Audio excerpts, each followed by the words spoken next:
Welcome to Easy BTech, your guide for BTech and beyond. My name is B. Manohar, working as an assistant professor. I'm interested in a subject electronic devices and circuits, and the topic is semiconductor physics.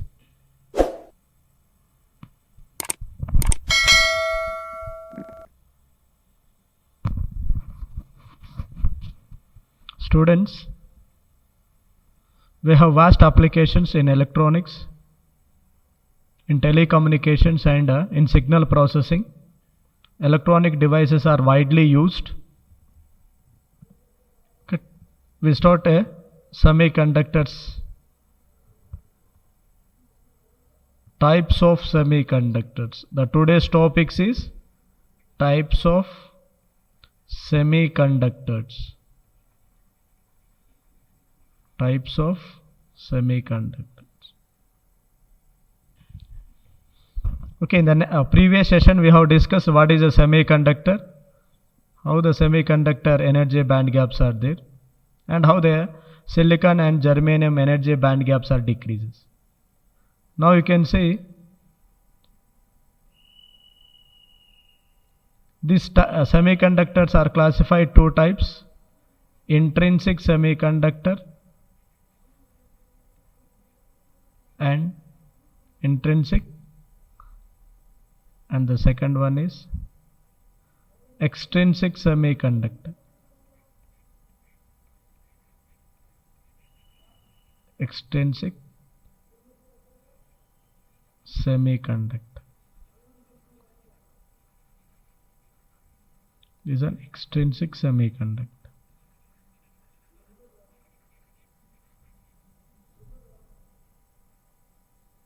These all are known as indirect band gap semiconductor.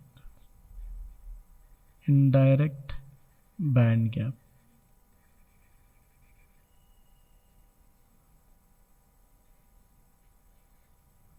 And second one is direct band gap semiconductor. Direct band gap semiconductor. Okay, semiconductors are classified two types. One is an indirect band gap semiconductor. Another one is a direct band gap semiconductor. In an indirect band gap semiconductors, again we have intrinsic and extrinsic semiconductors. Okay, we will discuss what is an indirect band gap semiconductors. Indirect.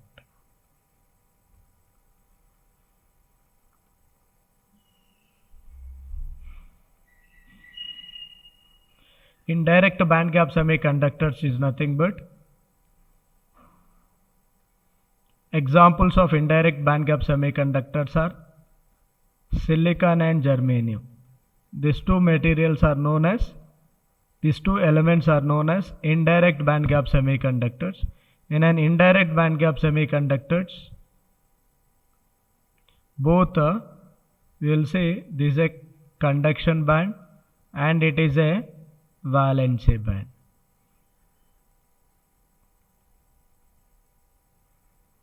Okay, this is we will call as a conduction band and this is we will call as a valency band. Now this is we will call as a forbidden gap. Forbidden gap. Okay, when an external field is applied, the electron from the valency band reaches to the conduction band. After lifetime of electron in the conduction band, the electron falls back to the valency band. Now the returning path of an electron is not in a straight path. It has a random manner. The path of a random path. Path of electron is a random path. We know this.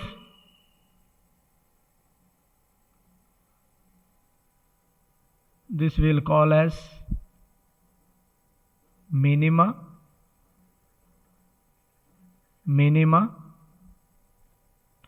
and this we will call as maxima.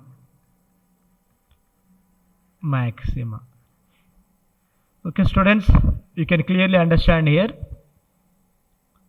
This is a valency band. What is a valency band? In the first lecture we have listened. Valency band is nothing but it is a filled band. The electrons presented in the valency band will possess a strong electric field or a strong energy, because the electrons are very closest to the nucleus, which having a strong energy. And upper band we'll call as a conduction band. The electrons presented in this conduction band will having a weaker energy, because the electrons presented in conduction band, they are some far away to the nucleus. That is why they are loosely bounded. That is why they are known as a unbounded electrons. The electron presented in the conduction band, we will call it is a bounded electrons, which are having stronger energy. The conductivity of semiconductor, when an electron from valence band to conduction band reaches, then electrical character, the conductivity of semiconductor can exist. Otherwise it falls under the category of insulator. If an electron from valence band moves into the conduction band, then the conductivity can take place. Now it depends upon this energy band gap, that is a forbidden gap. Forbidden gap of a semiconductor is 1 electron volts. Now in this indirect band gap, the returning path of the electron is in a random path, not in a straight path.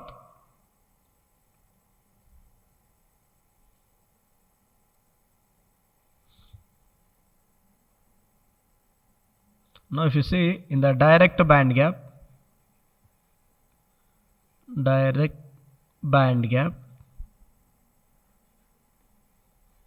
direct band gap from the EKY diagram, this we will call as a conduction band, this we will call as a valency band, this we will call as a maxima of conduction band, valency band, and this is minima of conduction band. This is maxima of valency band and it is a minima of conduction band.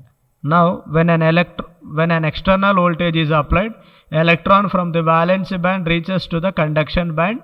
After its lifetime, the electrons from the valency band, the electrons from the conduction band can move into the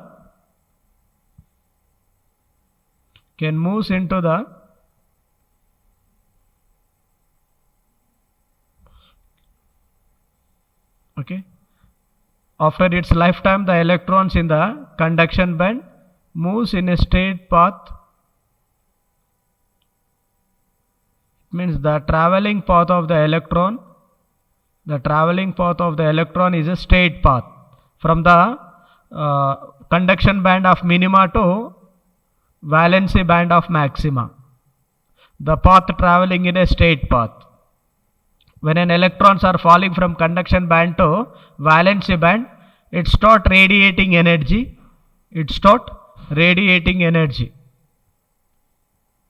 Examples of these direct band gaps are gallium arsenide, gallium phosphate, indium phosphate, gallium arsenic phosphate. Now you can see this we will call as a compound semiconductor. This we will call as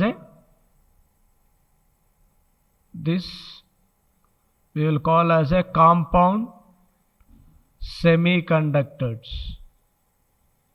What is a compound semiconductor? Gallium belongs to third group, arsenic belongs to fifth group. Now third and fifth group combination takes place. Here gallium is third group, phosphorus is fifth group. Now such type of, this is a two types and it is a binary compound semiconductor, it is a trinary compound semiconductors. Okay students, I hope you understood.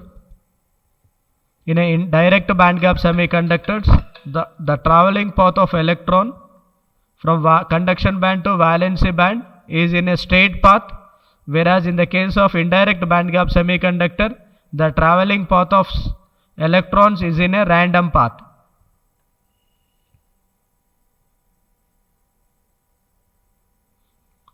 Now we discuss clearly what are the indirect band gap. Indirect band gap. They are intrinsic semiconductor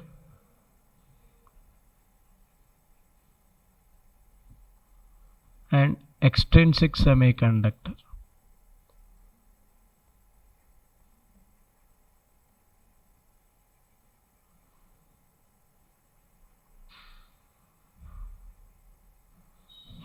Now, if you take intrinsic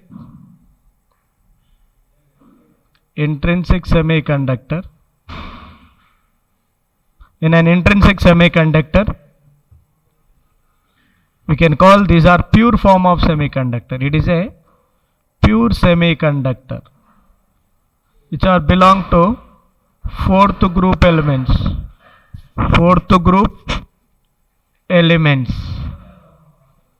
These are the fourth group elements. Those are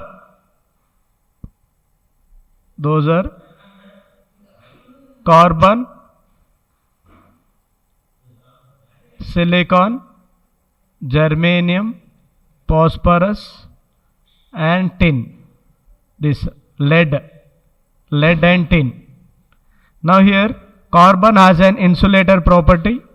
Silicon and germanium belongs to the fourth group element which can act as a pure semiconductor. The pure semiconductors are silicon and germanium from the tetravalent or from the fourth group elements. Okay. Now, how many valency electrons in the? These have 4 valency electrons. Number of valency electrons presented in an pure semiconductors are 4 valency electrons for silicon and germanium. This we will see from this electronic configuration. Suppose take a silicon. Silicon energy band gap is atomic number is 14. We will write we have the cells like S cell, we are having 2 cells. P cell we are having 6 electrons. D cell we are having 10 electrons. And F cell we are having 14 electrons. Now as per the atomic number, this electronic configuration can be written as 1s2, 2s2, 2p6, 3s2, 3p2. Students, you can clearly see here. The first you are having 2 electrons. In the first orbit you are having only S cell, only which has 2 electrons. In the second cell you are having S and P, total 8 electrons. In the third you are having SPD, but as per our atomic number for a silicon it has only 2 in 3s2 and 3p2. In S orbit 2 electrons and p2 total in its outermost orbit. Third cell is its outermost orbit. In its outermost orbit it has 4 electrons. That is why it falls under the category of fourth group element. Silicon has 4 valency electrons. Similarly, if you take a germanium, germanium atomic number is 32. It has 1s2, 2s2, 2p6, 3s2, 3p6, 3d10, 4s2, 4p2. Now if you count here, you are having 4, In third cell you are having 18, in second cell you are having 8, and first cell 2. 2 plus 8, 10, 10 plus 18, 28, 28 plus 4, 32. Okay, in its outermost cell is fourth cell, which has 4 valency electron. Okay. Carbon doesn't have a semiconductor property. Silicon and germanium are the pure semiconductors, whereas lead and tin belongs to the fourth group, but they can act as a conductors. Now you can see, in an intrinsic semiconductor, it is a pure semiconductor. If you take a silicon, the covalent bond structure in an intrinsic semiconductors are like this.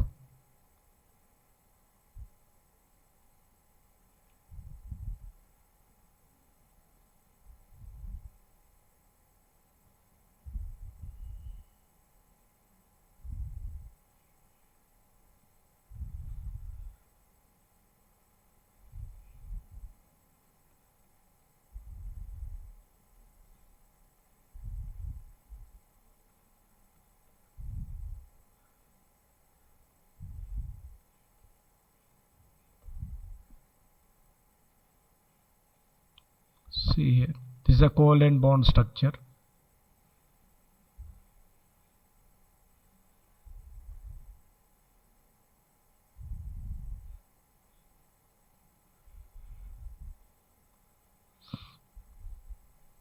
Now you can see here,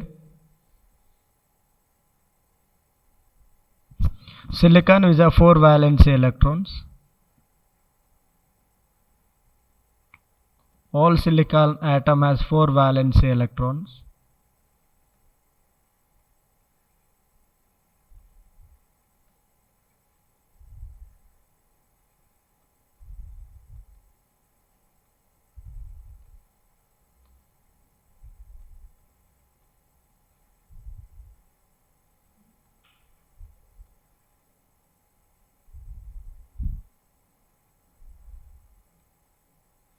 Now you can see, sharing of electrons between the two atoms are known as covalent bond. Now you can see, now this and this silicon atom are sharing of electrons. This we will call as a covalent bond, which is a strong bond. Okay, now you can see in this structure, silicon covalent bond structure it is.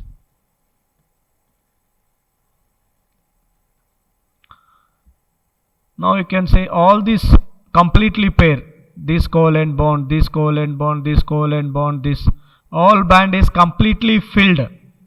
Now 4 of the 4 electrons, now these 4 electrons and these 4 electrons are completely bounded. That is why the electrons in the intrinsic semiconductor, electrons in the intrinsic semiconductors are known as bounded electrons. Bounded electrons. Electrons in an intrinsic semiconductor are known as bounded electrons. The energy is very strong, even though if you apply some external field, at 0 degrees Kelvin,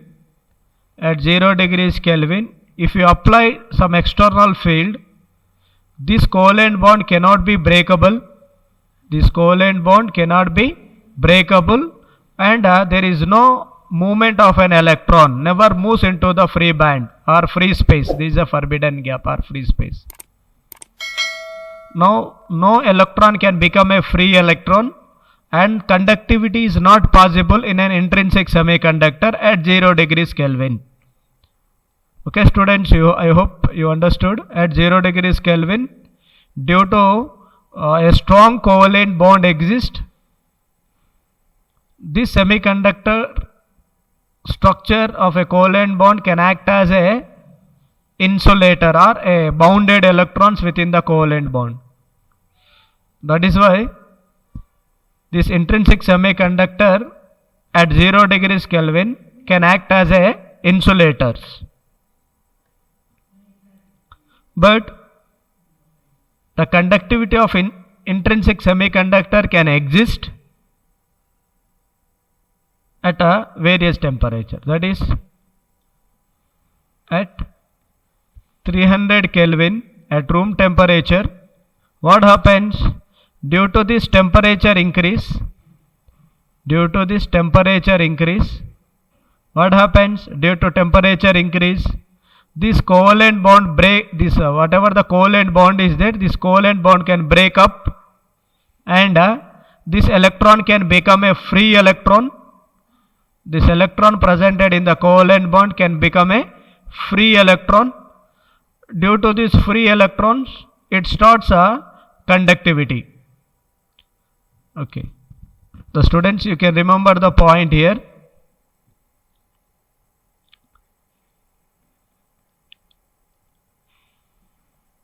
In intrinsic semiconductor,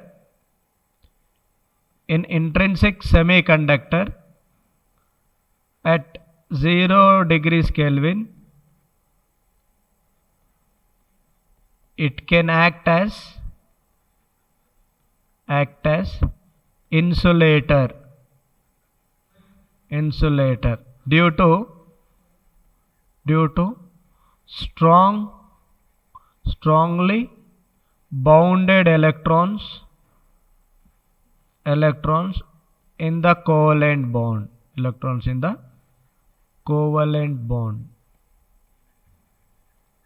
Okay.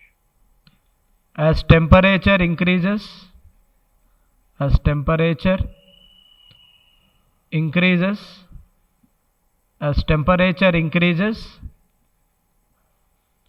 is at 300 degrees Kelvin,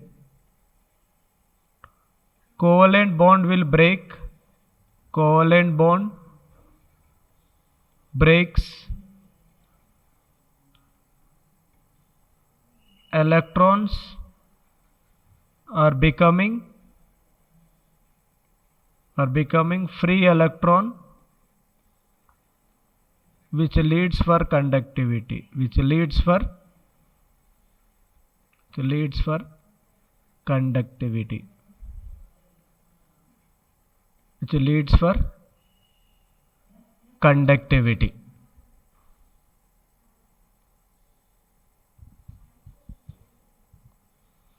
The electrons at 300 degrees Kelvin in an intrinsic semiconductor are known as unbounded electrons.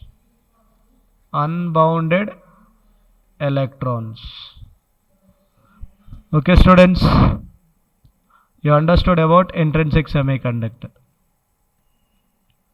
Next, extrinsic semiconductor. Extrinsic semiconductors.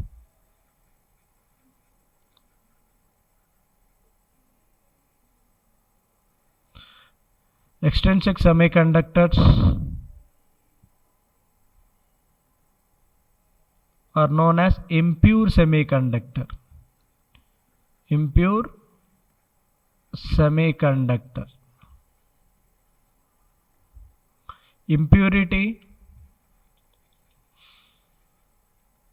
Impurity is added to pure semiconductor to form p-type and n-type elements.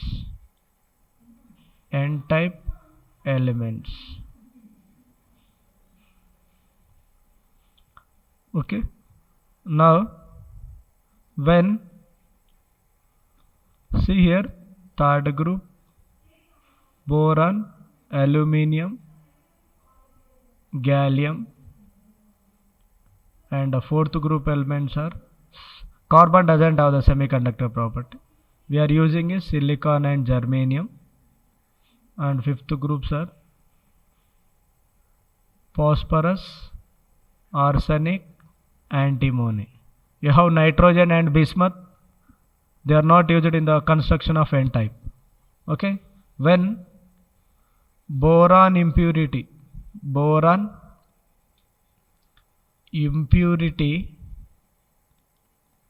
is added to pure semiconductor, that is either silicon or germanium, then formation of semiconductor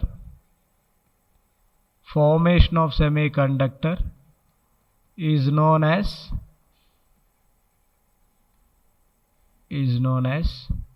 p-type.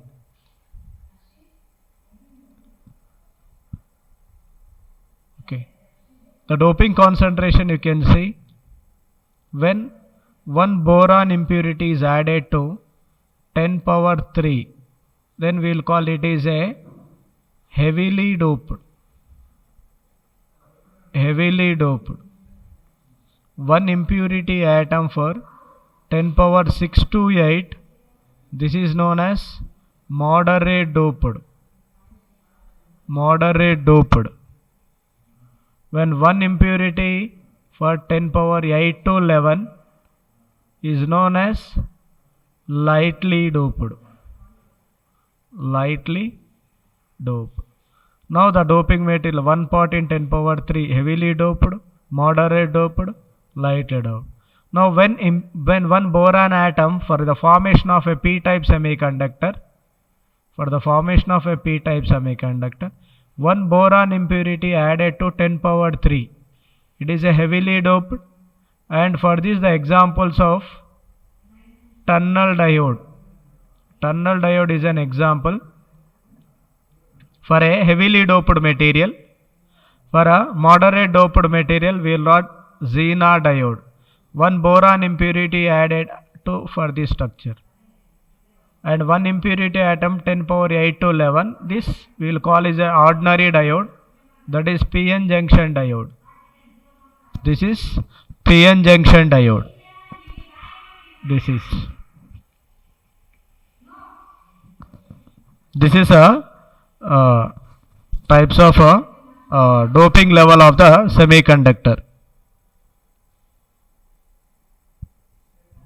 Similarly, if you take n-type material, for an n-type material, when fifth group element or fifth group impurity atom, fifth group impurity atom is added to pure semiconductor, then formation of semiconductor is known as n-type semiconductor. N-type semiconductors. Okay students, today we will conclude it.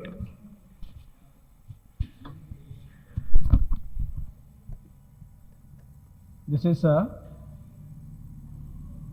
p-type and n-type semiconductors.